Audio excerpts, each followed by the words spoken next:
TCS ने 64,259 करोड़ की revenue report की है, जो पिछली तिमाही से 2.6% ऊपर है, लेकिन एक्सपेक्टेशन से थोड़ा कम। ईयर ऑन ईयर ये 8% की ग्रोथ दिखा रही है।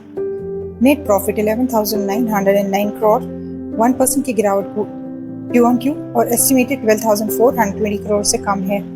ऑपरेटिंग मार्जिन घटकर 24.1% रह गई है, इंडिकेटिंग प्रेशर्स ऑन प्रॉफिटेबिलिटी।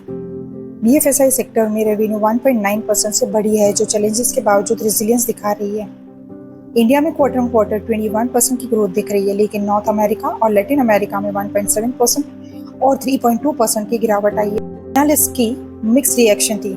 कुछ ने कहा रिजल्ट्स एक्सपेक्टेशन से कम थे और शेख खान ने क्लाइंट स्पेसिफिक चैलेंजेस को हाईलाइट किया। अनाउंसमेंट के बाद टीसीएस शेयर करीब 3% गिरे, लेकिन फिर भी ये साल की शुरुआत से अब तक 10% ऊपर है। टीसीएस मैनेजमेंट एआई और डिजिटल ट्रांसफॉर्मेशन में ग्रोथ को लेकर ऑप्टिमिस्टिक है। इकोनॉमिक कंडीशन स्टेबलाइज होते ही खर्च बढ़ने की उम्मीद है। Stay tuned for more updates on TCS and take